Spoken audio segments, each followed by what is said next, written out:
going on, guys? I just finished the live action adaptation of One Piece. And in One Piece, we follow Luffy on his journey to become the king of pirates. And with the help of his friends, they also set out on a journey to find the legendary treasure, the One Piece. Jumping in the characters, the main characters we follow throughout the story are Luffy, Nami, Zoro, Usopp, and Sanji. And out of all those characters, there wasn't one character I disliked. I liked how each and every single one of them had a unique set of skills, and they all had their own goals that they were trying to fulfill in life. But definitely my favorite of the crew was Zoro. I thought Zoro was really cool and badass, and I really liked his backstory. We also have some side characters in here. They're part of the Marines, which the Marines in this show are pretty much essentially the cops. We have this character Kobe that his dream in life was to be a Marine, and he gets saved by Luffy at the end of episode 1. And in all honesty, I don't know what it is about this kid, but I fucking hate him. I just hate this nerd.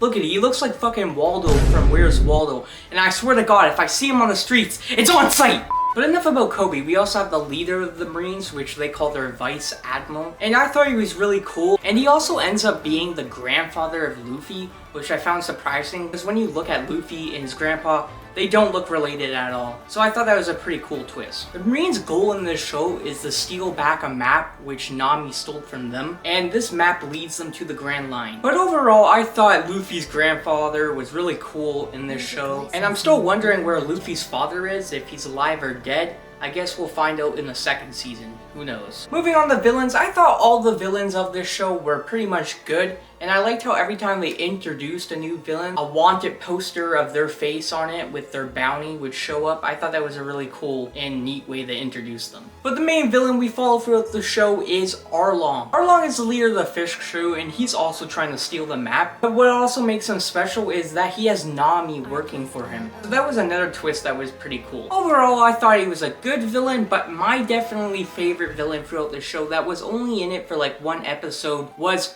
Mihawk. I thought he was so badass and cool. I loved his giant sword and just the way he looked. And I hope we see him in the second season so we can get more fights with him versus Luffy and his crew. Moving on to action, I thought the action in this show was great. You could tell while the action was going on that they had a lot of fun doing these scenes. But by far my favorite part of the action was Luffy's Gum powers. Now these Gum powers give Luffy the ability to stretch like plastic, and it looked really cool when it was on screen. And this is definitely the blueprint for how DC and Marvel should use stretchy powers for their characters like Mr. Fantastic or Plastic Man. There were also some parts in the action where people's limbs or bodies get cut in half, and I was not expecting that, but I loved it when it happened.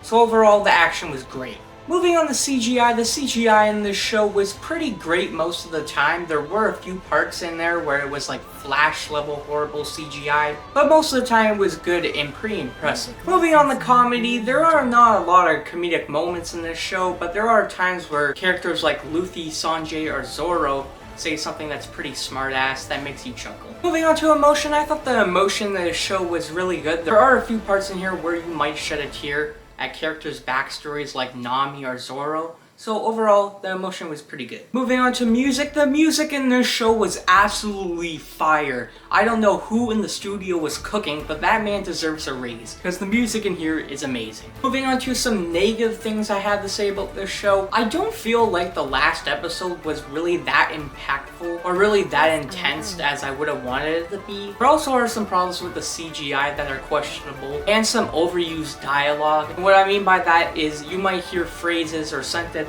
said in here that you hear in a lot of other TV shows or movies. But even with those negatives, that doesn't impact the whole entire show for me. Overall, One Piece is fun, action-packed, and it has a great story. I'm going to give the first season of One Piece an 8 out of 10. That's going to be it for my review on the first season of One Piece. Let me know down below what you thought of the first season and if there's anything I missed. Please go down there, like, and subscribe. That will be very much appreciated, and I will catch you guys in the next one.